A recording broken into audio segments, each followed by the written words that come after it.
So after I started to learn this game and I really loved it, this game is for me. I want to play poker till the end of my life. So I started learning it, and like after 2 months, I went to a live event. I've got second place in a tournament in live event. I was so lucky. I didn't know how to play at all. And the one Ukrainian company noticed me, and they came to me and said like, hey, do you want to stream for our company? And I said, yeah, sure. Like after 2 months in a poker career, I've became an official streamer of Ukrainian Poker Room. The next year, they proposed me to be their ambassador. And this year, I decided to leave this company to pursue your own dreams and path. Yeah.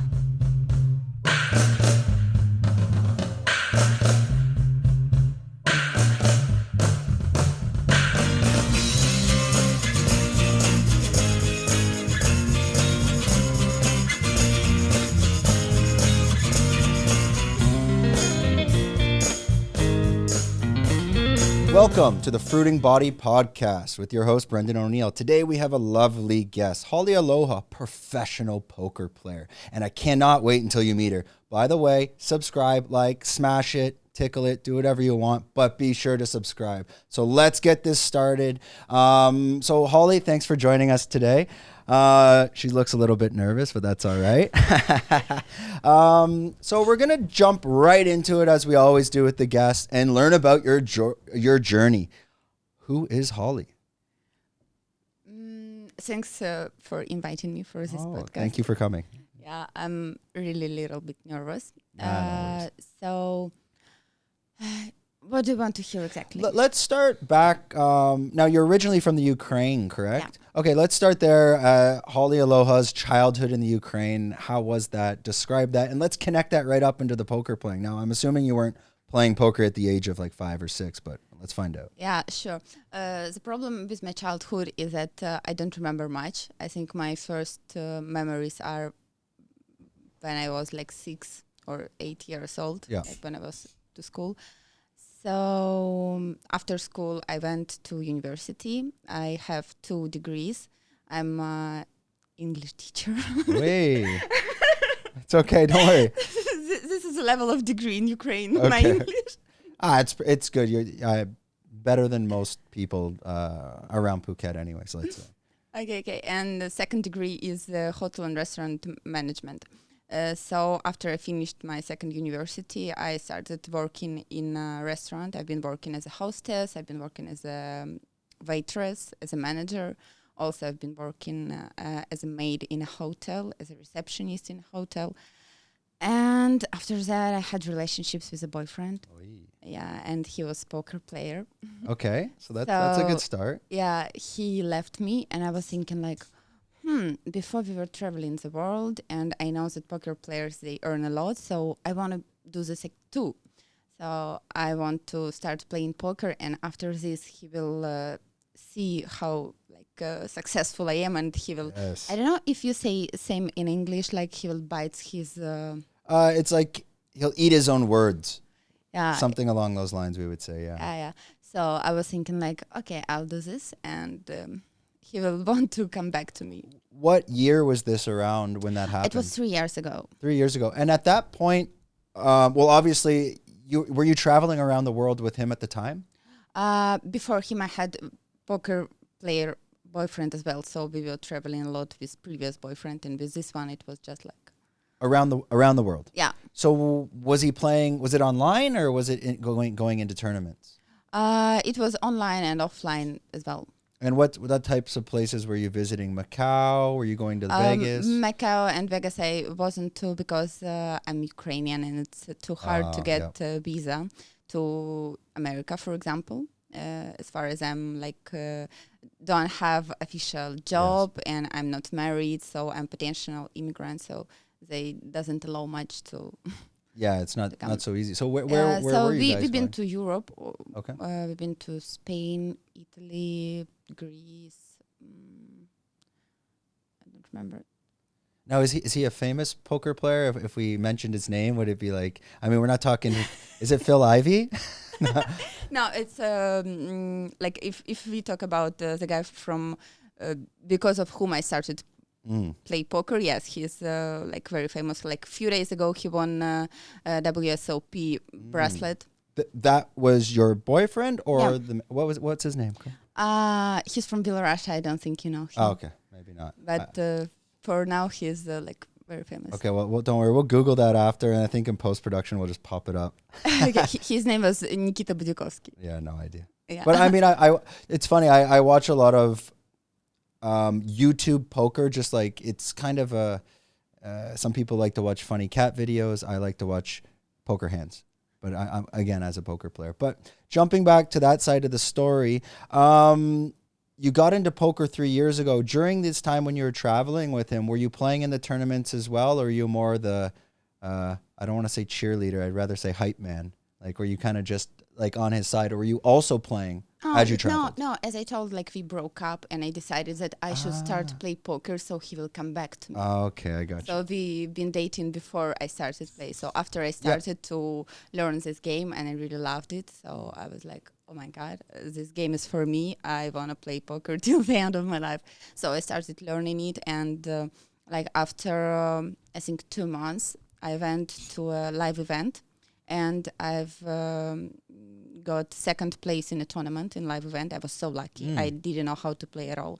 So I didn't know what is 3-bet at that time. So I've got, I don't know how, second place in live event, and the one Ukrainian company, it noticed me, and they came to me and said like, hey, we want to stream like for our company. And I said, yeah, sure.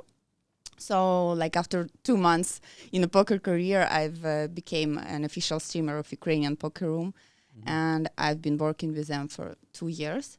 Yeah, I've been streamer, and the next year they proposed me to be their ambassador. Yeah, so I was an ambassador, and this year I decided to leave this company to pursue your own dreams and path. Yeah. So you were working. You were sponsored by Poker Room. This is the name of the platform. I was, yes, PokerMatch. PokerMatch. Yeah. Where is that company from? Is it Ukrainian or Yes. It's Ukrainian? The poker players on that platform, it's primarily like Eastern European Ukrainians, or do you also get a lot of like international players as well? They have some international players, but I don't think they have license in all over the world. So we had players from Ukraine, Russia, Belarus, from Israel, from Georgia, from countries. And we'll jump back to when you came in second place in this tournament. Now you said live tournament, so it's a physical tournament. You had to attend an exhibition. Was that held in Ukraine as well? What? When you came in second place, that tournament, it was like an actual, like, it wasn't online. It was offline, live. Live one. And where was that located? In the Ukraine? Yeah, it was in Ukraine, in Kharkov. And do you remember everyone always, you never really remember the hands that you win, but you always remember the hands that you lose, right? Is there anything specific you can remember from that tournament that was like the milestone of that tournament to bringing you to that position? I don't really remember any offhand from this tourney. Okay. But I remember that I was like shaking, and I wasn't expected that I will, like, it was a heads up. And you know, when it was a heads up, there was a all the cash and stacked up. The trophy. The trophy, yeah. And I was looking at it and I wanted it so much. I was like, I want it. Yeah. And I couldn't ever think that I could get it. So I didn't, but I don't remember the hand I busted with. So that was kind of the keystone, like in your career path of pursuing poker. What happened next for you after the sponsorship and being an ambassador? Where did you go next? The first day I decided that I don't want to move further with this company. I want to make myself in future like myself. So, and to be honest, there are like much more bigger companies in the world, for example, as GG Poker, if you know. Yeah. So I always dreamed to work with this company. So if I would sign a contract for 1 more year with this Ukrainian company, I won't get another contract. So, but I didn't get anything from GG, and I just wrote all the answers for the companies which proposed me to collaborate with me before, and the first day I my contract with Ukrainian Poker Room finished, I signed new contract with another company, but it wasn't Poker Room. Actually, it was a poker news site. Okay. So I was the ambassador also for a few months, and after GG Poker invited me to stream at their channel. So now I'm not official streamer yet, but I'm streaming at the GG Poker official channel. So you would go on their channel and do like a guest stream of yourself. I've just had it 10 hours ago. 10 hours. Yeah. Yesterday you said, because you were busy, and you're usually, what time are you doing that on? For Europe time, is it night in Thailand? Yeah. Night in Thailand. Yeah, mostly because we have 5 hours difference with Ukraine now. So I'm from future. Yeah. It's because I think 3 p.m. is 8 a.m. there. Can you explain more on the business side? And obviously we don't need to share numbers, nothing like that. But how does that work in terms of the different levels of sponsorship and becoming an ambassador? So if we take a step back, and that first level of sponsorship, what are they giving you? They're buying you into tournaments. They are giving you merchandise. What does the sponsorship involve? They do everything. Everything. Yeah, they do merchandise you. They promote you. So as well as I promoting them. Sometimes they give money for the buy-ins. That's what I mean. Yeah, they're buying you into the tournament. Also, I'm getting monthly payment. Oh, okay.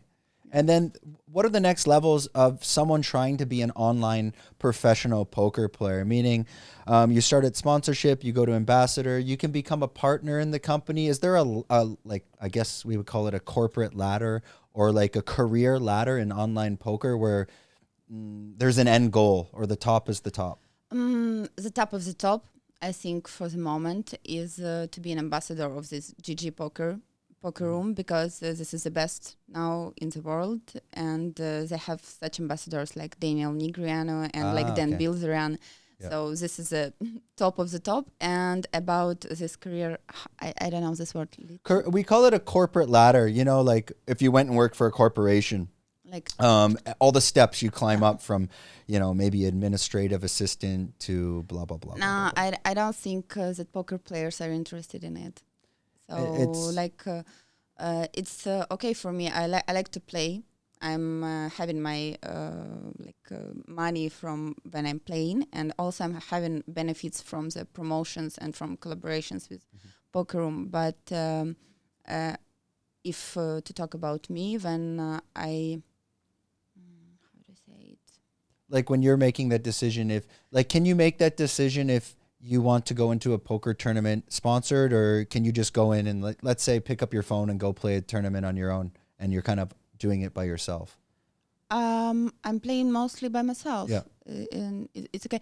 I was trying to say that if I want to be successful and professional poker player and to be winning poker player, playing poker is not only about seeing hands, seeing okay, this is full house, I'm a winner. Yeah. It's about lots of work with your game behind all this Twitch online things. Yeah.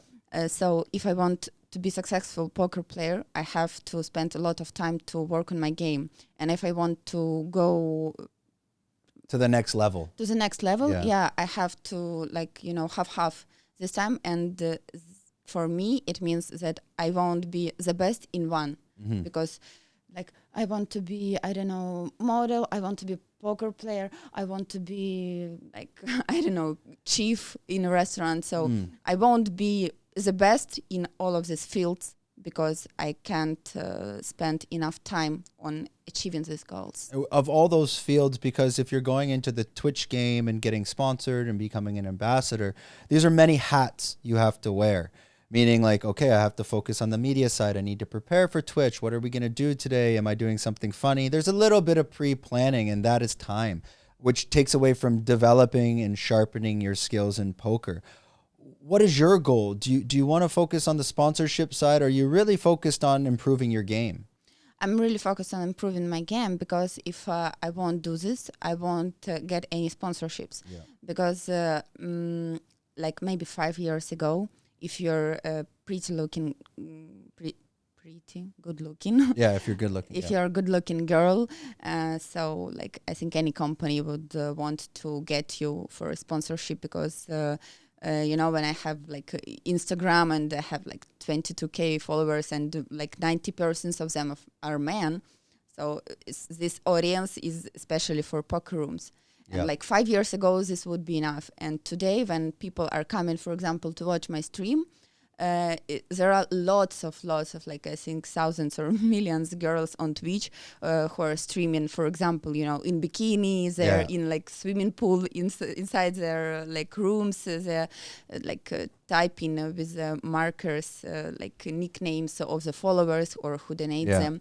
So this is the easiest way to earn money. And if you're like this, you won't get sponsorship from serious company because there are lots of girls like this.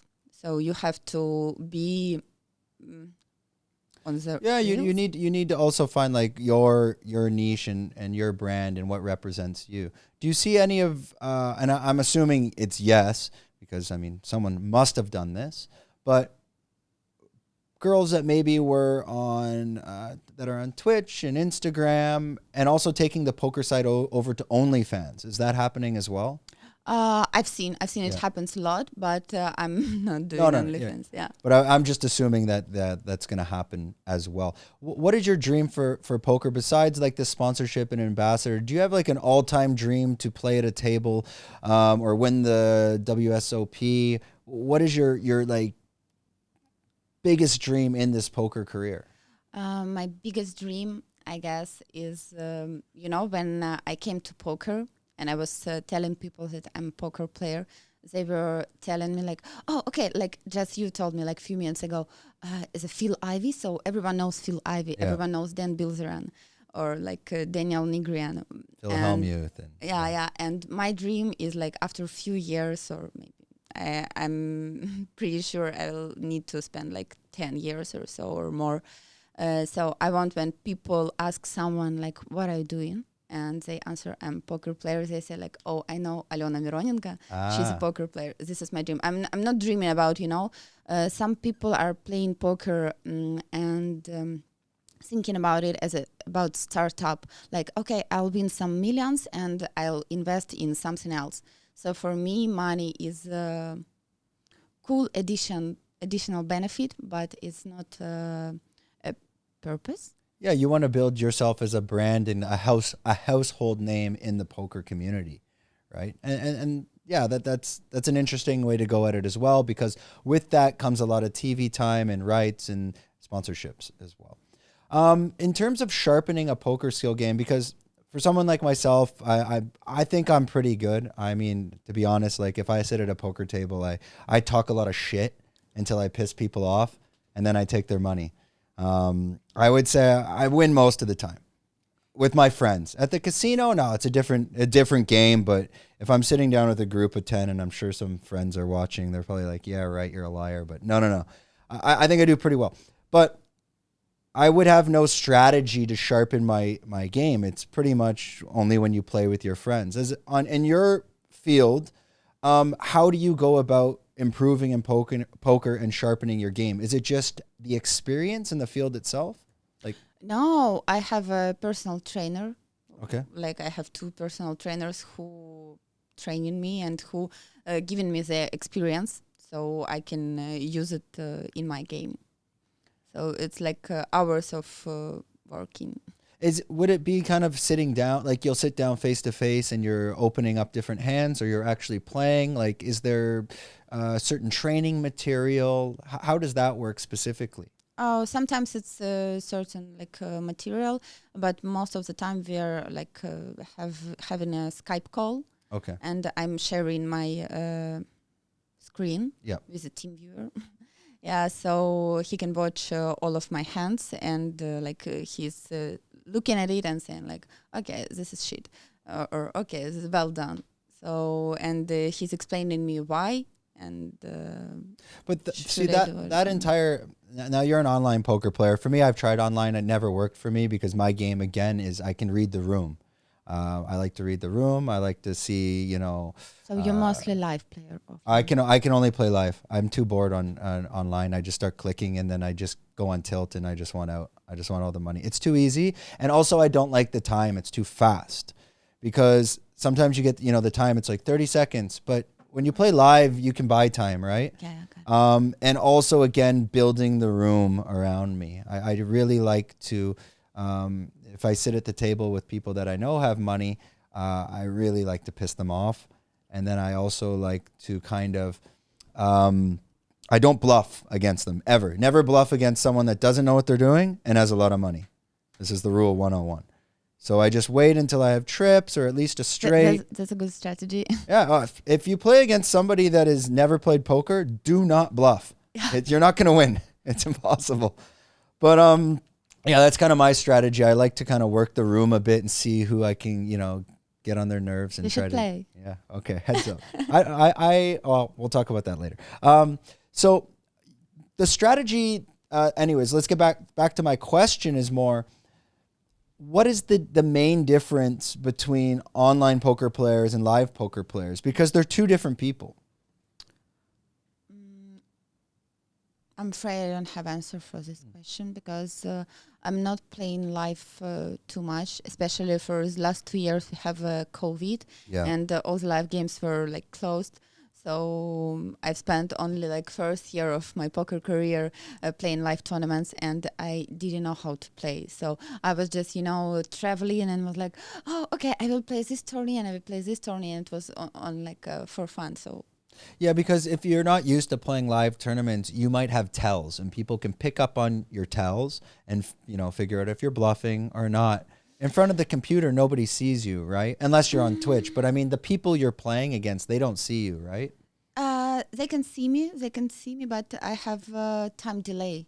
So they can see me like at the same second. Yep. And if they see my hand after like a few minutes, I don't care much because, some people think that they can learn how to play poker watching streams.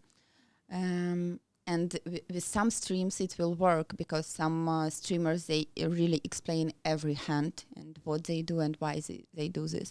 And for example, my streams, they're mostly like entertainment, okay. So I'm explaining some of my moves sometimes, but not much.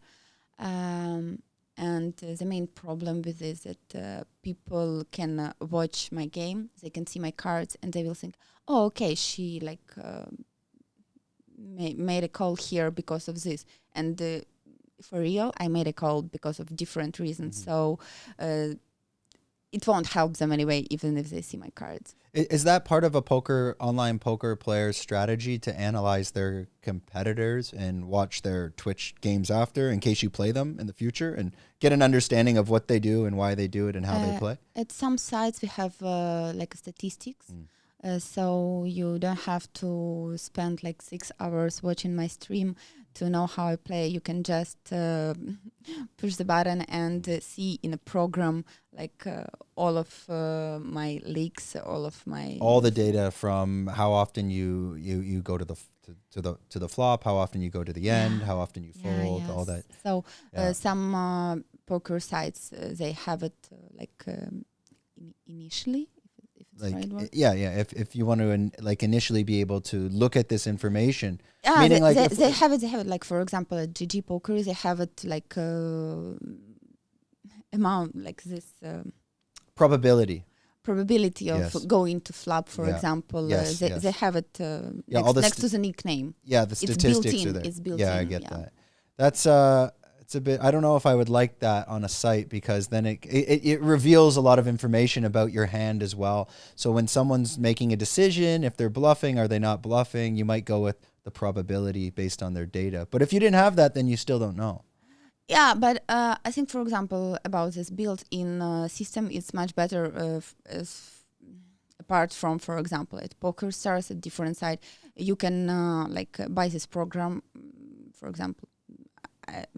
I won't name these programs because it doesn't matter. Okay, so you buy it for I don't know, like $200 per year, and you see all the data. So at this site, I don't want to play because I can use it against some players, but if I spend less time as than better players than me, they will use it better from me. And it can come back around, and it's definitely an edge you want to keep, and you want to keep that information hidden as well. So why don't we pull up? Let's pull up her Twitch, and we'll just pull up a quick video, just to give people an idea of what we're looking at. Are we full screen now? Okay, because we're also on audio. So Hans is clicking the play button. Everyone on audio, you're gonna have to tune in. I don't know. We're probably at the 30-minute mark. The volume we'll probably pick up later. Oh, because that's kind of the intro. So now you have your dog. You're dancing around. It was a break. Okay, so it's a break between the hands. Is this a tournament, or do you play cash game usually? I play both, but mostly when I'm streaming, I play tournaments because it's more interesting for people to watch tournaments because of the competition, because they like to see that I'm winning first place. They like to see that I'm getting, I don't know, like $3 or $5K in one evening. Or when I'm playing cash games, I can win a few buy-ins, and it's like a few $100. So okay. Yeah, the content's probably better as a streamer for tournament, because also there's a time frame. So anyone that joins your stream, they know this tournament might be 90 minutes or 2 hours. Instead of cash game, they might be watching you for 8 hours. It's a different type of content completely. Do you prefer tournament, or do you do prefer cash? Which one? It's such hard question for me because of the time which I spent for the game. I would say because of my ego, I prefer tournaments because I really love to win. And especially when I'm streaming, like maybe 1 week ago, I won 2 tournaments at one stream, like one after one. Yep. And it was such great emotions. And people were crazy about it because like it's cool, and it happens not much. So this is why I would prefer tourneys, I guess. Yeah, I used to be more of a tournament player, but most people I play with are cash game. That's how they are. But I prefer tournament because I like the pressure of, I don't like cash too much. And you're playing Texas Hold'em? Yeah. 2-card? You're not playing Omaha or anything like that? No. Okay. So that's the problem when you play cash game with, say, 9 people, Texas Hold'em. I call it Texas Hold'em Fold'em. I mean, if you don't have a top 10 Phil Hellmuth hand, you shouldn't even be in the hand. Like I won't even go in with like Queen 9 suited, to be honest. If it's, do you agree with that? So my strategy is I'm playing top 10 hands when I'm playing, let's say 8-9 player cash game, because if you limp in with, I don't know, 8-7 offsuit, a lot of the times you get yourself in trouble. Now, sometimes I'll sneak in if it's like a 4-5 suited, and I'll play stuff like this, but that's my strategy. What about yourself? Limping is a very bad game. Yeah, it's trouble. Yeah, so my strategy is like to c-bet 30% pre-flop. On a flop c-bet. Yeah, so you're 3-betting the pot. Pre-flop, I just open from different positions, different hands. Depending, yeah. Yeah, so and after that, when I'm playing average bet, like continuation bet, yes, on the flop is like 30%, and turn is like 150% pot, or like 3-4, how to say, like times 75%. 75%. 75 or 1.5 pot, depends on which turn card is. So it's. Yeah, I mean, there's a lot of variables. But it's a very good question. For example, if people who watch this podcast, if they play poker, because like every cash game player should have a strategy, and every player should work on it. You should play with. There is a solver. You know what a solver? is a program which shows you balanced strategy, balanced decisions on every hand. So you can give your hand from your cash game, and the program will answer you what was the right decision. It's showing you like the probability of what you should have made based on that. Yeah, I've seen these. They have these apps too. You can put in the hands. Yeah, and also you can just play another simulations. Yeah. So you should work on your strategy a lot, so you can know what to do at like every flop. Do you have a specific hand that you hate? That when you get it pre-flop, you're like, just get this away from me. And when I started, I remember one story when I started to play poker. I really loved jacks, but after that, I started to lose with it like all the time. Like jacks, I'm losing, and I was streaming and I was telling on stream like, okay, I won't play jacks again anymore. Yeah. And I was always folding them pre-flop, and people were like, what the fuck are you doing? Like, what the hell? And I was telling like, no, I don't like this hand. I'm always losing with it. And one person told me like, this is just your memory. Yeah, you've had this like, we call it beaten housewife syndrome. I get this. Yeah, I get it in poker too. It's just one hand beats you up so bad that you're like, you don't want to go near it ever again. Get it away. But obviously there's, you have to take statistics into consideration. Yeah. So after that, I've been playing at this Ukrainian poker room, and it had no statistics. So I started like every time I had jacks, I was typing in my like paper that if I won with jacks or if I lost. And like after 2 months, I've saw that I'm winning with jacks. So it was just yeah, it's just you take a couple bad beats because again, jacks, I mean, they're great pre-flop, but there's 3 overcards. On the flop itself, and people hitting dirty 2 pairs and stuff like that. Jacks are my worst. I absolutely hate ace 10. Ace 10 bad? Oh, it's just trouble. Tell me a story. Oh no, I mean I have a million stories. Like if I see it, I just throw it away because the problem with ace 10 is like it looks good and then you hit your ace, but you only have a 10 kicker, and then it's trouble because then now what do you do? So kind of with ace 10. Unless you're going to get trip aces or you're hitting a straight, your ace alone, you don't even want it. It doesn't do anything. Anyways, that's why I throw away ace 10, personally. Do you believe, like if you have ace king suited pre-flop and it's early in the tournament and you're large chip stack and let's say there's another guy large chip stack and they push you all in pre-flop and it's a little back and forth, are you one to call and essentially flip a coin or will you back out? It depends on how much big blinds. Again, it's kind of like he 2-betted, you 2-betted, he re-betted, and then it's kind of a back and forth, like say by the third one, and then they push all in. I think if it's freeze out, it depends. You know what's yeah. Let's say it is freeze out, no rebuys. And the reason I'm asking that is because essentially, like these cards, they're still coin flip cards at the end of the day. Yeah, so I would say off-suited, I would fold, I think, and suited, I'd call. Suited, unsuited, fold, suited, call. Yeah. Interesting. Because anyways, it's not a pair.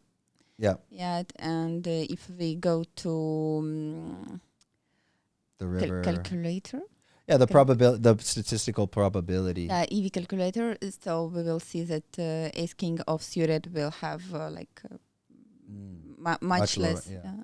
Yeah, because equity. I always find that and the reason I ask that question is for me, I fold 100%. Maybe I didn't explain the situation. I always find that if I raise, let's say, I don't know, 40% a big blind, maybe something big, and then you re-raise pre-flop, and then I re-raise. I always find that that re-raise back, the person always has aces or kings. Not always. In my experience, I always find especially when it's going pre-flop back and forth on these raise, somebody has a ridiculous hand. They're not going to have 10s or 6s or there's so many hands you can eliminate. Do you? Yeah, sure. But if you're talking about online poker, then I'd better, win this big stack for now, and we'll play further, or I'll just bust and I'll play another tourney. There are like thousands of sorry, another I tourneys. should have made that clear. I was more referring to cash game. Yeah, then now it's two different situations. Yeah. Cash games for sure call, because cash games I can make a new game. You're a gambler, eh? Okay. Let's gamble. Okay, let's tie it all back, because again, I think I'll talk about poker hands for hours here. That's just me. Let's tie this all back into Phuket. Where were you before coming to Phuket? I was in Costa Rica. Uy, hablo español? Poquito. Un poquito. No bueno. My Spanish is shit. But yeah. What were you? So you went. Now, correct me if I'm wrong. You're in Europe and then you went to Costa Rica. I was in Ukraine, and from Ukraine I flew to Costa Rica, and after that, like, my visa was finished, and I was with my ex-boyfriend, poker player as well. So we decided to fly to Thailand because here was like for 6 months no any COVID case. Yeah. No any COVID cases In Thailand, and then decided to come. So we decided to come here and like live normal life. How did you like Costa Rica? Where were you? Tamarindo or? No, we've been to San Jose. San Jose, the and capital. Also a few months we spent on the coast in a small village called Coco. Is that on the East Coast or the West Coast? West Coast. West Coast. So this is more, the West Coast is much more build up. The East is really quiet, right? I'm not sure. I think there's some Costa Rican Muay Thai guys here. I was about to move to Costa Rica 2 years ago, but then I did all the research into it, and I found out that it's much more expensive than Phuket. Number one. Number two, like, you need a car. Like, the roads are kind of fucked. And number three, it's a bit too quiet, unless you're in San Jose. But I want to be on the beach. And I did all that research into Tamarindo and these surf towns, and pretty much everything I found there, like, when it rains, the roads just turn to mud in these little towns. And, like, you kind of need 4x4 or, like, a stronger dirt bike. And they're very quiet. It's not like Phuket at all. Yeah, but nature there is very, very beautiful. Nature is amazing. But for example, if we talk about beaches in Thailand are much more beautiful. You know that Nai Harn beach, it's third the most beautiful beach in the world. Really? Yeah. Oh, Surin, come on. Let's go. Yeah. I was kind of surprised when I googled this information. I think Surin's more beautiful because it's smaller, it's quaint, there's less people. I was at Nai Harn like 2 weeks ago, and like there's just dogs shitting everywhere there. There's like 50 dogs. And usually the dogs here, they go into the grass because the dogs don't like to watch you do the business. But the dogs there, he went into the like ocean. The other one's just on the beach. And when you're walking the beach, it's everywhere. I think it's because of COVID situation. So they owned this beach when there was no people. So they're like, oh, this is my house this is my now. place. Yeah, they have tons of dogs there. Like walking that beach, 50 plus dogs. They're all quite friendly, and it's fine. But here, I mean, I know all the gang out here. I got a whole gang of dogs. Yeah, so. I saw downstairs. Yeah, I let them. One of them used to come sleep here. His name's Robert, but he's a little chubby sausage dog, and I had to kick him out because like he's so dirty. Like you can't do anything. Like I would take him out, walk to the beach, and then he just goes into the garbage and rolls in the garbage in the mud. He'll eat a rat. He'll come back. He's got just like, barbecue sauce all over his face and full of mud. But this dog is, and then eventually, like, my house, there was just like kind of sand fleas on the carpet. I'm like, all right, Robert, you're back on the street. Come on. So you decided to move to Thailand after Costa Rica because of the COVID was getting better here and the visa situation. At this point, you broke up with your boyfriend and came alone, or did you guys come together? No, we came here together and we like broke up here already. Ah, okay. It's a fresh wound, or love life. Actually, it's a interesting story about me staying at Phuket because when we broke up, I was thinking that I'll go back home, and he was from Russia and he flew back home, and I was thinking I'll fly to Ukraine. So when we were together, we bought a dog. And that was the dog we saw in the Twitch video. It's a boy, girl? What's the name? It's a girl. Her name is Misha. Misha, very Russian. Okay. So we bought a dog, and like we broke up, and I had to fly with the dog to Ukraine, and I already booked tickets and was like, okay, I'm going back to Ukraine. I was really happy to go because it was like summertime, and it was okay. So I went to a vet clinic, veterinarian. Yeah. Oh, the vet. Sorry, I thought you were Vet, trying to actually vet. say, the vet. The vet. Yeah. The clinic, and the doctor told me that, Ukraine is Europe, and if you want to fly to Ukraine, you have to get ready documents 4 months before you go. So like 4 months, so I can't leave Phuket for 4 months. She told me, yes, 4 months. I said like, okay. So I was here alone for like, now it's 6 months, and I really love it, and I don't want to leave. And you got here 6 months ago, or a little bit before that as well? No, I've got here like a year ago. About a year ago. Were you always living up in this area where we're at? No, I was living in Chalong. Okay. The first time after I lived in Rawai. Yep. After again in Rawai, I moved all over the island here. I really love to explore the things. And now I live in Laguna in Phuket, and it's an amazing place. Let's start a bit of a turf war. We'll make a nice clip. What do you prefer more, Rawai or Laguna? No, Laguna. Why? What's wrong with Rawai? Just firing up the Rawai followers. Let's trash Rawai for a bit. Okay, I guess I was. It was enough for me of Rawai, because Rawai is more, like kind of easygoing, and Laguna is much more beautiful places, much more like tasty restaurants. Much more beautiful people. I really love when people, dressed up and they look good. And in Rawai, they seem like, they live there for 30 years and they don't go out. Like Hans, this is a real clip. We got to put that one together. Just we'll call it Laguna versus Rawai. He looks good. Yeah, see, of course, he's the mayor of Laguna. You haven't met him? Yeah, no, it's I've always lived up here. I like to go down to Naiharn. There's a hotel there called the Gallery. It's right on the lake. Yeah, got it. Yeah, I like to go down there.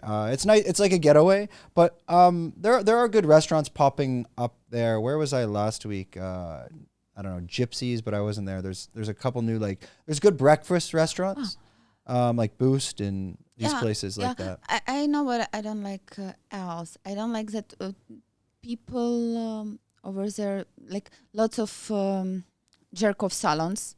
Really? All these masseuses who wants to jerk off to your boyfriend. Oh, okay. In Lagoon we don't have it. We call them rub and tugs, or we call them tuggies or tuggy parlors. Rub and tugs. But they're everywhere. They're all over the place here too, though. I never saw them in Lagoon. Really? I'll show you. There's one right there. Have you been to this place? No, never. But put me on the spot. There was like 3 next door, but they all ripped down. But definitely anywhere in Phuket, there's tuggies for sure.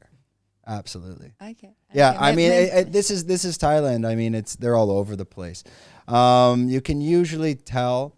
All you have to do is you drive by, right? If you're driving anywhere, if there's good-looking girls outside, it's probably a rug and tug. If it's some old ladies with big old dinosaur hands, she's probably going to give you a massage. And I mean, that's.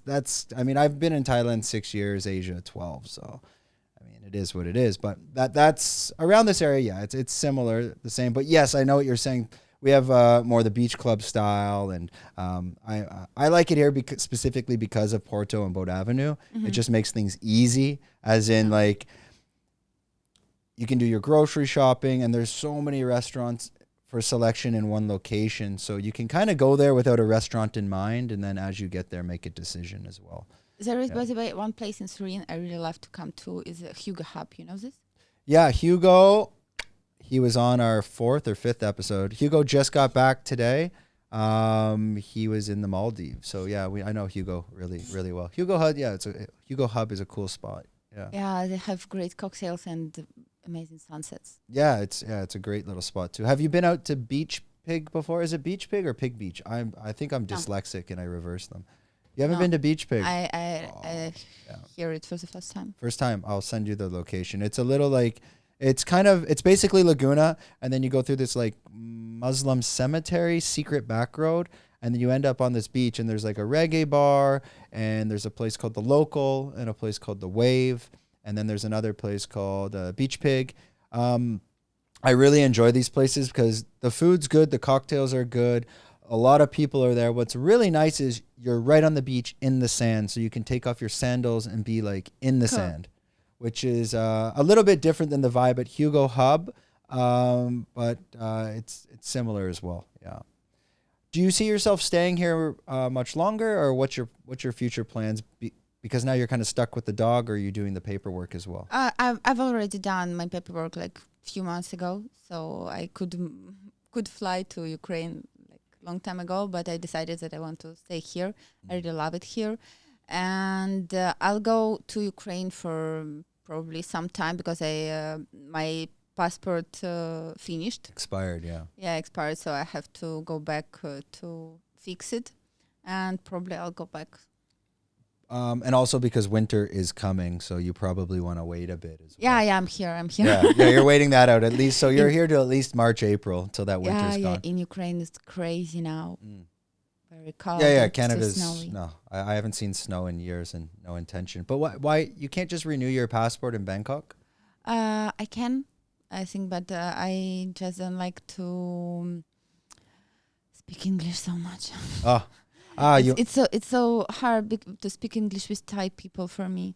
I think before I had better accent in English, and now when I'm in Thailand and I'm communicating with them, I always have like this, and I'm trying to talk like this so they can understand me. Yeah, and they don't understand. They don't understand at all, anyways. Did you try to learn some Thai or? No. No Thai. I've tried to learn Chinese. Oh. I've been learning Chinese for 7 months because. 你会说中文吗？我叫 Alona. 你会说你叫什么名字？ Oh my God. It's how old are you? No, your name. Your name. Yeah. 我叫 Alona. Oh, 你好。 你好。 你好。 No, I live in Shenzhen. 我住在深圳5年。明白了吗？ Oh, I don't understand. 我住在深圳5年。明白了吗？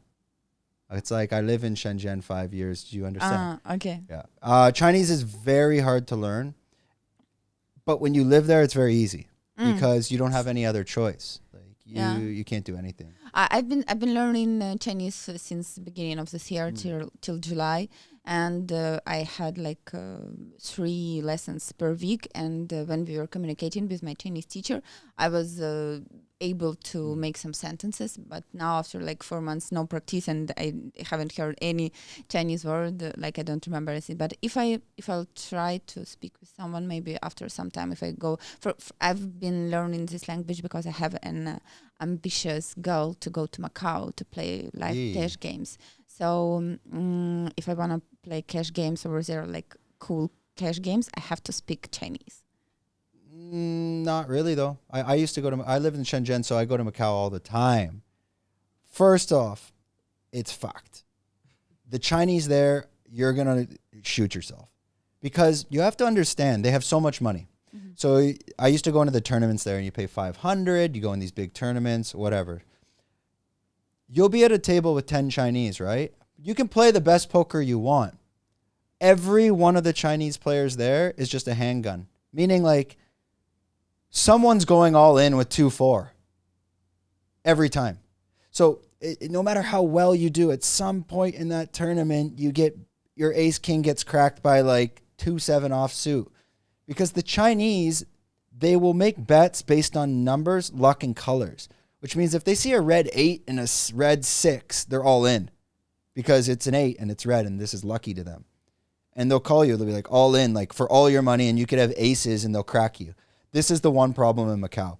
And every time you go over with friends, we'd always make a joke like, who's going to get cracked today? Because there's a certain point in that game where there's nothing you can do. It's like you could play the best poker if you want. So Be careful of that.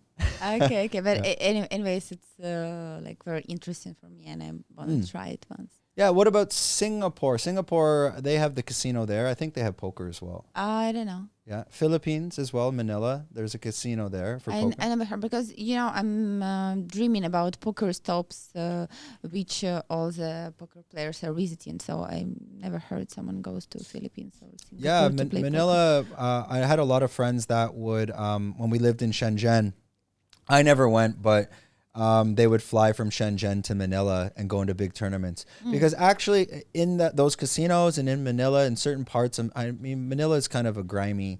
It's a rough city. There are really nice areas as well, and the casinos are there. And apparently, there's huge tournaments there, like pretty much every month as well. So let's get back to the poker side now. How often are you doing Twitch feeds? Are you doing this weekly? Is it daily? I'm playing poker like 6 days per week, and I'm streaming 5-6 days per week. And how long is each session? Depends, but I think less is 3 hours, and it can go up to 14 hours. 14 hours. Yeah, because I'm playing Tony's, and I can never know when it will stop. And I can play, for example, at stream, I can play up to 8 Tony's at the same time. So I busted in one, I enter in another one. So like first few hours, I'm just entering Tony's. I'm entering busting and things like this, and after that I'm going like to a deep runs, and I'm playing till the end. Are you also are you playing multiple tournaments at the same time, or just one at a time? Yeah, that's what I was telling Playing right 8 now. at a time. Yeah, Holy shit! it's on the stream. If it's not on the stream, if I'm playing like without OBS programs, and I have some few space on my screen, I can play up to 16. 16. It's tourneys, it's everyone making decisions too slow. But you need to be constantly on the ball, constantly thinking. I mean, that's so fast. I couldn't. For example, I saw you have here lion's mane, because I eat lion's mane every day, and I think it helps me.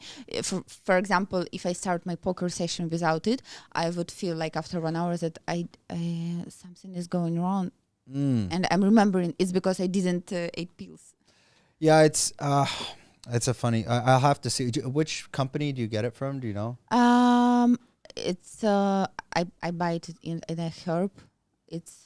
Is it from Phuket? No, I think it's from Joe Rogan podcast. Oh, on it. I think are you buying Shroom Tech? What is it? I think it's called Shroom Tech. If it's on it product, it's probably it could be Shroom Tech, because that's one of the products he has lion's mane in as well. I can show you which one is it. You have, or you have the picture? I'll let you know. There's one problem with it. We definitely won't clip this, but I'll explain it. It's fake. There's a big issue. That's why we're doing this product. The problem with Joe. Let's see. I have this one at home, but it doesn't work. No, that's low quality. It doesn't work, and I use this one. Yeah, that's host defense. No, it's shit. I'll explain why. Everyone out there, and I again, like, just to give you the educational side of it. I don't even need to grab the product. So the problem with it, I've explained this on the podcast before. What Paul Stamets is doing with his product, Host Defense, you're getting a placebo effect. I actually used to take it. So, and this is actually because of his product is one of the reasons I started this company. If you look at the back of your bottle, you're actually not taking mushrooms. You're taking something called mycelium on grain, MOG. Now, what does that mean? Mycelium on grain is they take, like, you're going to grow the mushroom, and you take a substrate, and that substrate is brown rice flour. And they inoculate that with the lion's mane spores to start to grow the mushroom. Because the cost of growing mushrooms in US is so expensive, and the labor cost is too high, they cannot cultivate it. Otherwise, the price of the bottle would be like 4 times that. mushrooms are one of the only vegetables products that you have to cultivate by hand. You can't just grow these massive fields and throw a machine through it like corn or something. So what Paul Stamets does is he takes his Mycelium ungrain block, he inoculates it with the lion's mane mushroom spores, and before that it actually turns into what we call fruiting body. This is lion's mane here. Really? Yes. This is real lion's mane. It's dried out. We got it from Thailand. You can buy it here. I can order you some if you want. You can cook and eat this. It tastes amazing. It goes really well with onion. You can cook it. The texture is good. It's not a strong mushroomy taste. But this is what we call, you see how that's broken off there? Uh-huh. This is called the fruiting body. Hence the company name, Fruiting Body.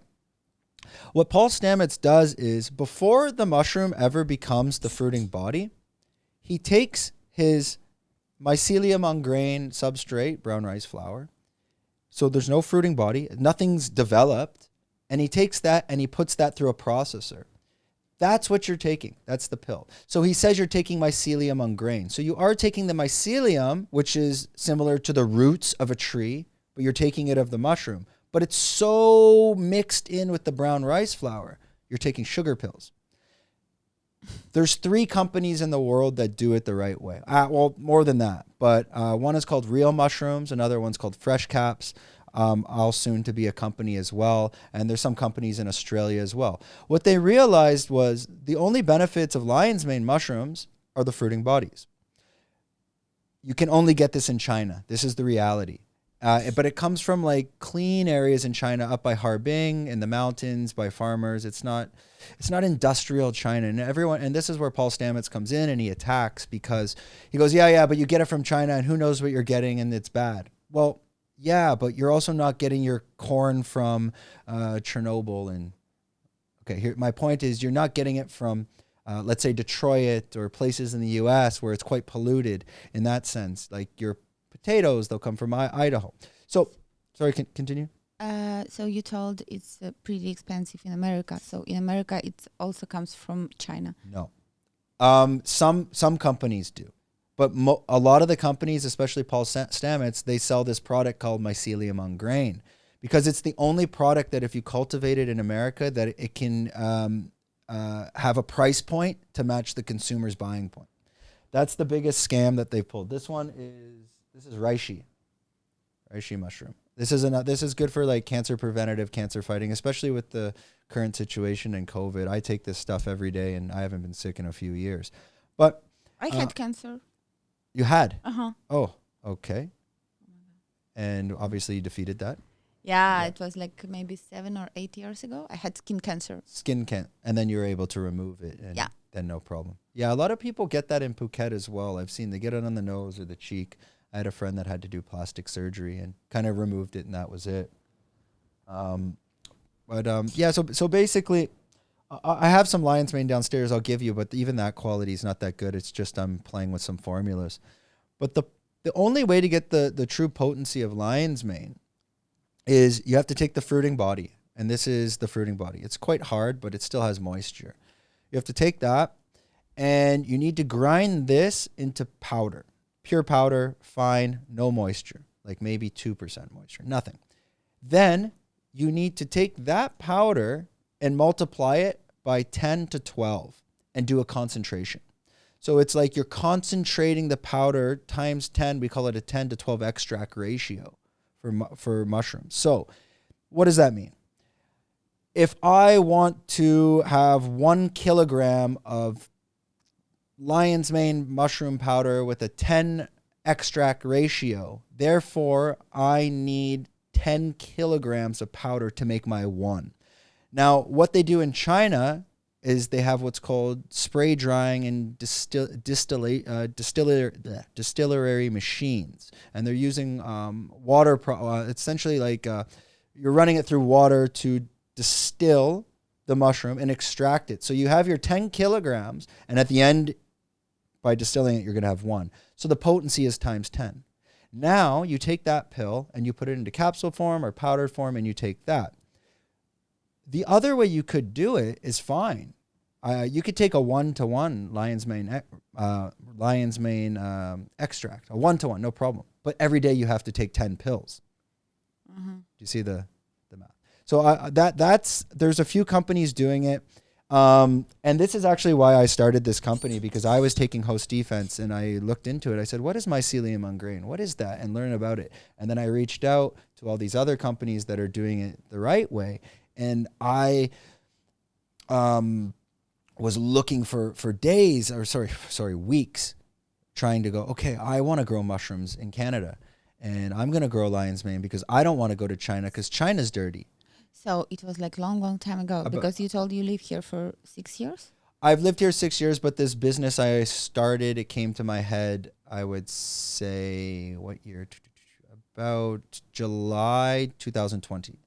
July 2020, I really decided to get into that. So you were thinking to go back to Canada? No, never. I still do electronics manufacturing here. That's my day job. This is kind of it was like a side hustle COVID project that kind of... I'm asking because you told that you want to grow, to grow mushrooms. Yeah, so I would never have to go back to Canada, but I started looking for farms in Canada because I wanted to actually grow the product in Canada, because I was thinking the same thing. China's dirty, products from China, it's not good. I probably was on the phone with 30 mushroom farms around all of Canada, US, Oregon, you name it. And everyone I talked to, I was like, okay, I need 10,000 kilograms of mushroom powder. I need you to extract it and put it into this 10 to extract ratio and do this. They're like, yeah, we can give you like 500 kilograms. Like the farms, they cannot do it. And then you would find out the price. If they did it the proper way, the price per kilogram is over $3,000 US because of the processing, the cultivation, the labor, and the machinery. So I wish it existed in North America. It just can't. It's just impossible. So that's kind of why we came up with this. And back to your point about lion's mane, and when you take your lion's mane and you think it's working, it's not the lion's mane. You're you're taking host defense, right? Mm-hmm. Okay, so that's not a nootropic. I'm thinking of something else. The lion's mane can play a little bit of a role on like the placebo effect. And that's what I felt too when I took it. I would like walk into rooms and think I didn't forget things and I was smarter. And then the second I realized it was fake, that went away. I'm like, damn it. Aww. So I know it's sad. Now, what lion's mane does for you, and this is it, it reduces your chances of Alzheimer and dementia by 60%. That's the benefits. So kind of like why we take vitamin C or things to boost our immune system to fight against cancers. And every day you take your omega-3s and pills like this. It's just like a preventative block for your immune system. But lion's mane specifically, it's not going to make you smarter. So it's not working like a nootropic. A nootropic, no. I can recommend nootropics for you. I know a guy here in Chiang Mai that has some crazy stuff. I can't even mention the name. And if I give it to you, you can't either. It's like a secret partner. I'll ship you some down. This stuff is on fire. And I'm not even going to push it. I was thinking about to sell it, but I want to stay in the mushroom realm. So what he does, he takes, it's a nootropic. He takes matcha green powder extract. Mm-hmm. So he gets the powder. Now what matcha tea, these leaves they have high concentrations of an non-essential amino acid called L-theanine. L-theanine, T-H-E-A-N. Yeah, I know this word. Okay, L-theanine. L-theanine is this, it's basically a focus non-essential amino acid, but it's highly prevalent in matcha green tea. So what they do is they take the matcha green tea, they turn that into powder, but they also buy synthetic L-theanine, and then you mix that together. So it's like you're taking the matcha green tea, but then you're like injecting it with like steroids of more like powerful L-theanine because you need the body to carry it. Do you see what I mean? If you just take the L-theanine, there's no matcha to carry that through your body and be able to absorb it and be able to make it work. They mix that with blue butterfly pea flower and something else. Anyways, but the L-theanine's the main thing. I can ship some down for you. This stuff, when you take it, is absolutely amazing. Like you're so focused. It's not like Adderall or anything like that, which would make you crash. The only problem when you get into nootropics and these holistic medicines is you have to cycle them, which means if you take it for 3 months, after 3 months, it stops working. So you have to also go off. A lot of people say like 1 day on, 1 day off, 1 day on, 1 day off. Do that for 3 months, 3 months off. Otherwise, like any type of natural medicine that you take, your body just becomes immune to that and it goes away. Okay, that's my probably 15-minute speech on mushrooms, but just to give you some information, and then I'll show you some stuff later downstairs. So back to your side, you're planning to stay probably to the end of to the end of the winter, and then go back to the Ukraine. Would you plan to come back here, or would you go somewhere else besides, like you were saying, hopping around and trying to do some live games around the world? When I'll go back to Ukraine, I'll have some live games. Yeah. So I think I will be full of them after some time, and I'm planning to come back here. And do you see yourself, is poker for you? Is this it? Is this a career in the next 10 years? Do you have any other things that you plan to take on? Okay, for now, I'm not planning to play any other games or to do any other stuff, any other business. But I'm not telling that it's till the end of my life and I'm not interested in anything else. So I'm watching into cryptocurrency. I'm investing some, and I'm like... what are you investing in today? In Ethereum. Ethereum? Oh, that's why we were looking at the screen. I invested in Sand. Do you know Sand? The SandBox? Oh my God. And so we did an NFT podcast last week with a girl that flew down from Bangkok. And it must have been, what were you saying? It was we did the NFT podcast. It's called Sand USD. Sand is the SandBox, which is the metaverse but it's also turning into like a alt gaming coin type of stable coin. So last week it was at 3.2, and it just broke almost 8.5 today in 1 week. Wow. So almost 3x the money. So I was like, anyways, check out Sand. It's probably going up. Let's actually take a look just for the crypt. Let's see. I'm monitoring it now. I think it's going to break 10. I've been trying to pump it. Well, it's all right. I'll take a look at mine. Oh, baby, 826. Here we go. So like a week ago, it was 320. And guess how much it was on October 29th? 78 cents. Oh. Yeah. Bye-bye, Sand. Thank you. Derek, thanks for helping me out there. We jumped on that one. So Sand is going to go. There's other ones you can look at, like Mana. Mana is Decentraland. So what these are is essentially they're the new metaverses that are going to take over, if you've heard about that. Metaverse is from Facebook. No. Yeah. That's where they got tricked. That's where Zuckerberg's a little rat bastard. He came in, he knew the metaverse was taking off this month. As in, these are metaverses. It's like when Kleenex stole the term for toilet or tissue paper. Mark Zuckerberg is trying to coin to own the word meta, but he doesn't have a product. He won't for 5 years. That's why he did the video. So the real metaverses out there are like Decentraland, which is MANA as the code, or SandBox, and there's a couple, but these are the two that I'm watching. They're basically worlds that you go into, and it will be like gaming and virtual reality.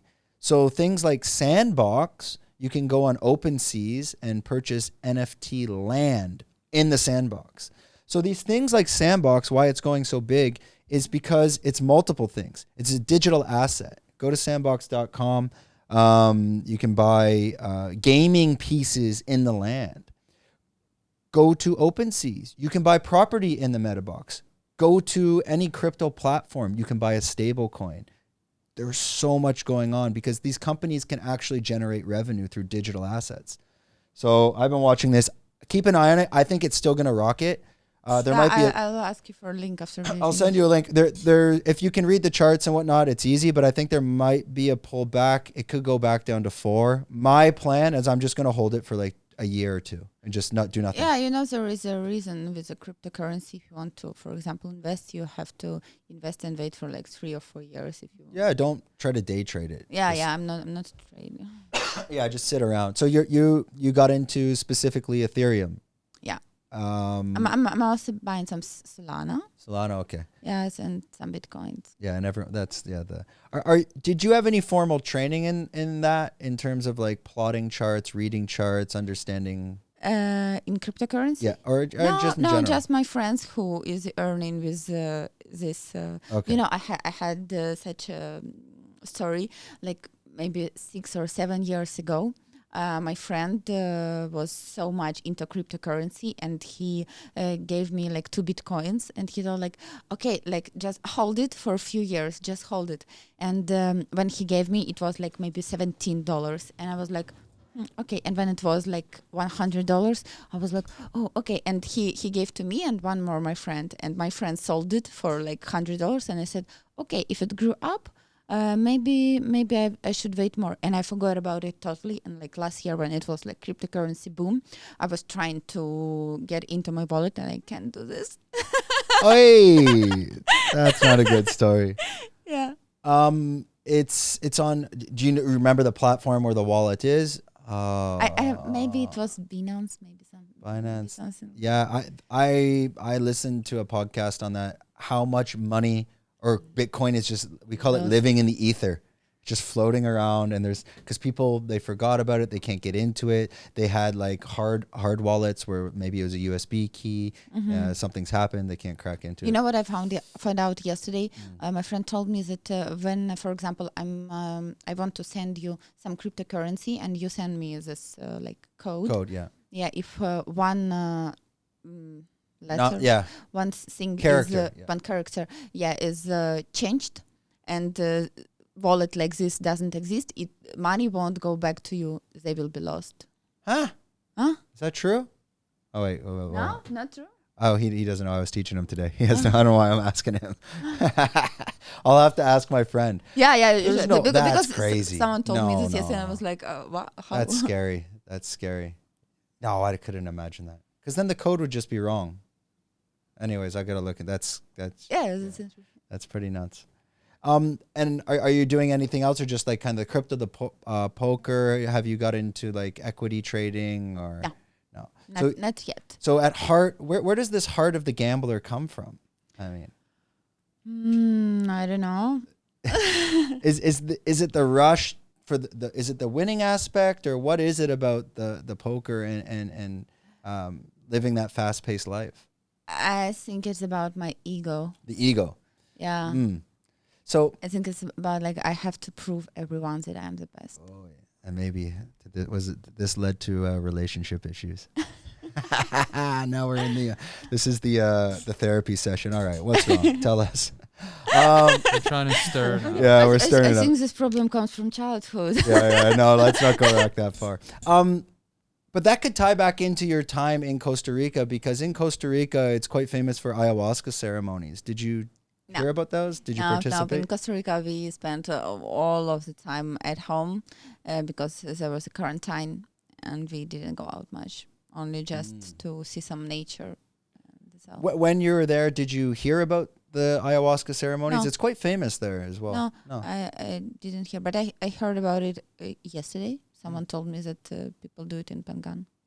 Yeah, I think they do it in Copenhagen. I know they do a lot of things in Copenhagen. Have you been out there before? No. It's a very hippie. I don't think you're hippie style, no. Yeah, that Copenhagen is like, I don't know really. No, God no. Why did you move here? To Phuket, because I was living in China for 6 years, and then I probably was gonna die from pollution. So I said, get me the hell out of here. Why didn't you go back to Canada? Are you crazy? No, because it's so cold. Lots of Ukrainian people that dreaming to move to Canada.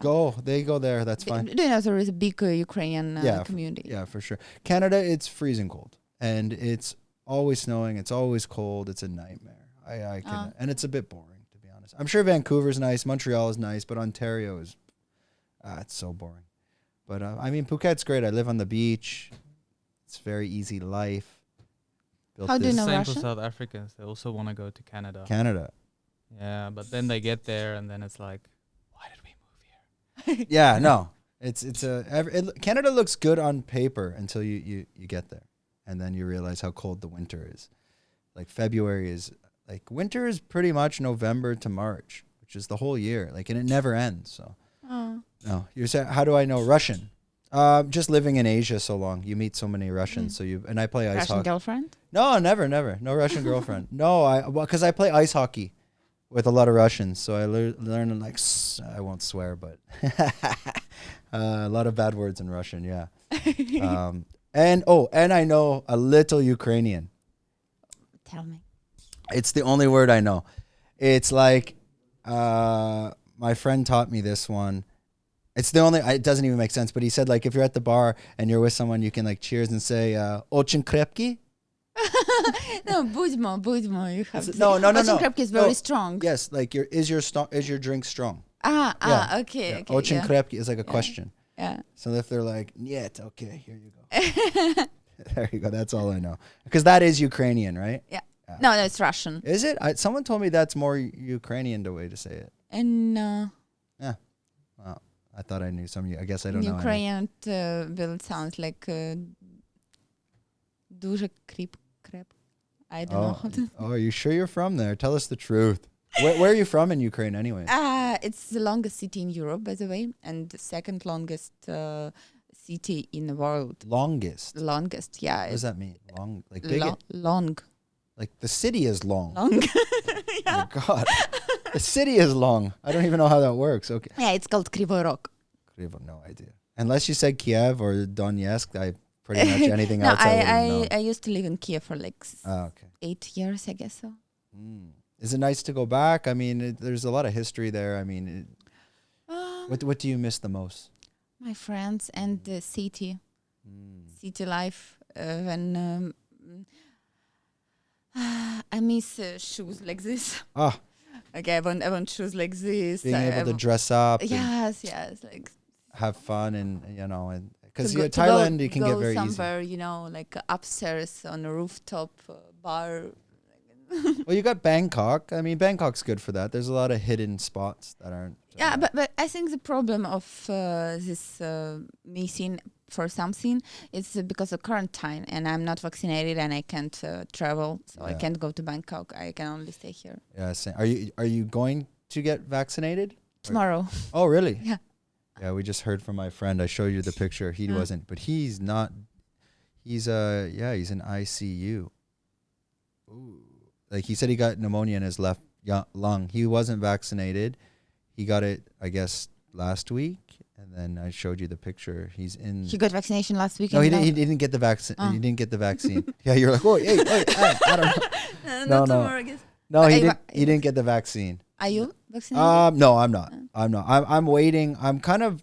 So the problem is, I need to go to China and I need to go to Canada, but like all the vaccines are different for everywhere and here. So I'm kind of just waiting until like they figure out what's going on.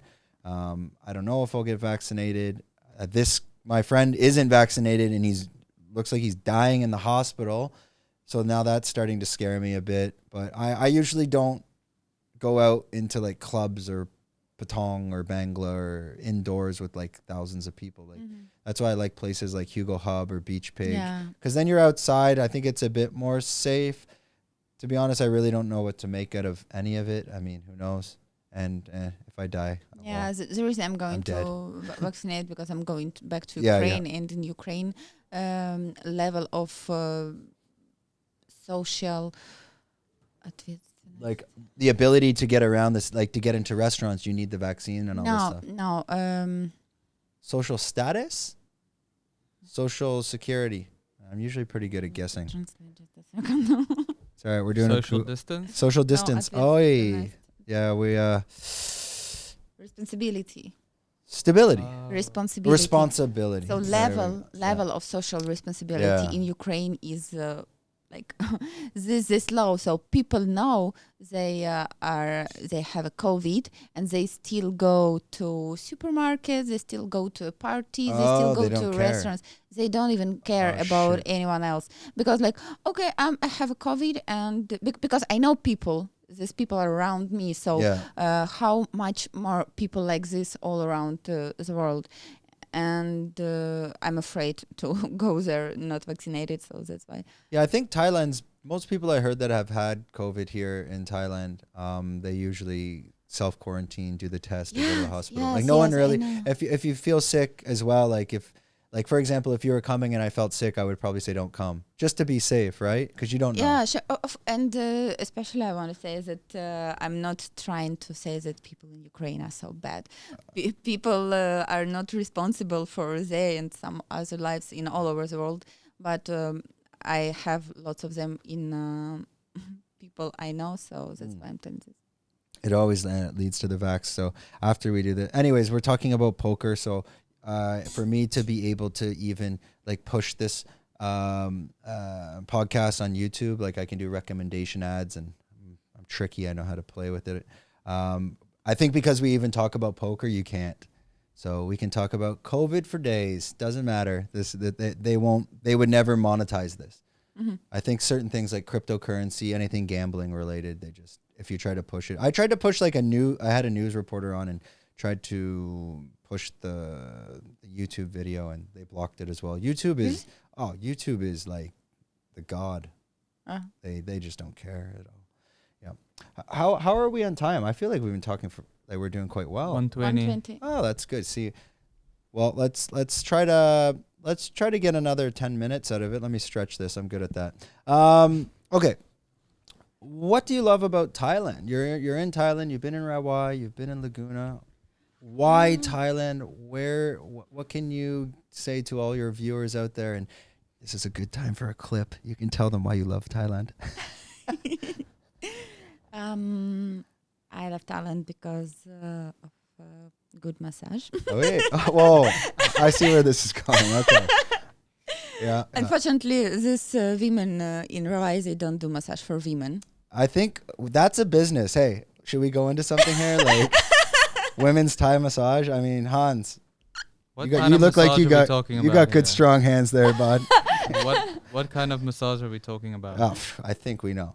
Yeah, that's definitely, there's opportunity there. There is opportunity there. So your love for massage, yeah. I mean, you said you're more of a city person, but I mean, you must have passion for the beach. And yeah, I love the feeling when I'm riding bike all over these beautiful places. Beaches are so beautiful. It's white sand, blue water. Coconut. I love coconuts. Oh, yeah. Coconuts are phenomenal in Thailand. Yeah, I love when people smiling. You know, there was a situation. I was at the beach, and one Thai woman, she was trying to sell me some clothes, and I was just laying, and she came to me, and she started to talk to me, and I was smiling, and she asked me where I'm from. I told like I'm from Russia, and she told like, no, I don't believe you. People from Russia doesn't smile. And I was like, it's okay. I'm from like Russia, Ukraine, same for me. She's definitely right. Yeah. So about Thailand, what I like is that people here are smiling, even so. Even if they doesn't want to, they still do. So I think it's good to feel this flow of energy. Energy we can exchange. Yeah, it's mutual energy, and I mean that's why it is called the land of smiles as well, right? Mm-hmm. Yeah, and it's I agree, the ability, the freedom here, and being able to drive around. The island. Do you have a favorite beach besides Naiharn? Like, have you made your way up north to any of these hidden beaches? I love Banana Beach. Banana Beach, yeah. The one here, like, because there's another one they keep trying to call Banana Beach and confuse everybody. It's on like Coral Island or something. Not this one, not in Coral Island. Yeah, I want to go there, but I still wasn't. Yes, I'm talking about this one. And I also love about Thai people that they are always want to help you. And I've read that they're doing this because they know that it's good for their karma. So now they help you, and after this, they will get something else. Yeah, no, that's definitely true. I find in Thailand, if you ever have a problem, someone's willing to help, and quite quickly. Not even compared to Canada, but I guess that's maybe more in cities where people are less reluctant to want to help. You know, this fast-paced life as well. What else do you do kind of in your spare time? And maybe that's some stuff that you've shared with your viewers as well. Like, what are your hobbies? How do you stay busy when you're not streaming? Oh, I'm doing yoga. I'm doing tennis. I'm spending time with my dog. I'm riding bike, eating food. Where's Misha now? You should have brought her on the podcast. Oh, she will eat all the virus here. Okay. That's all right then. She's just at home and it's okay. She's she's still a puppy, you know. She okay. always wants to play. Yeah, that's good too. Okay, we'll wrap this up because we're doing well. We're trying to keep it under hour 30 because it just seems like with podcasts it's a bit better. Yeah, sure. Especially we're noticing all the bigger ones that are trying to go. They even keep it under an hour. How's your back? Oh, there. I think because I was like this. I freaked you out before. I'm like, don't slide. Watch your posture. No, it was good. It'll look great on camera. So that's my camera. I'm gonna pass this to you. This will be your camera, and just let everybody know like where they can find you on Twitch, YouTube, Instagram, Tinder, or wherever you want. Okay, you can shoot out to them over there. I don't know how to say in English. YouTube? No. What should I say? Just let them know your handles. Like, okay, your Instagram handle, how to find you on YouTube. Just everything is Holy Aloha, pretty much on all platforms. Mm-hmm. There you go. What is handle? Handle is like the Instagram at Holy Aloha. Like, you know what I mean? I think that's what it is. Okay, action. Thank you guys for watching. You can find me at all the platforms under the nickname Holy Aloha. And that's HOLYALOHA. Yeah. Okay. That means saint love. You know, it's from aloha, from Hawaiian. Yeah. It translates like hi, hello, and love. Holy, it's saint, so it's saint love, and it's something what I have inside all of me. Oh, a lot of love. Unless you're at the poker table and you want their money, then it's all not so much love. You kind of mask that. It's all smoke and mirrors. Okay, that's back to us. Are we good? Okay, that wraps up another episode of Fruiting Body Podcast. We hope you enjoyed it. Don't forget to like, subscribe, hit the bell, smash it. I don't know if you're not subscribed. I don't know what the hell you're doing. And we're done.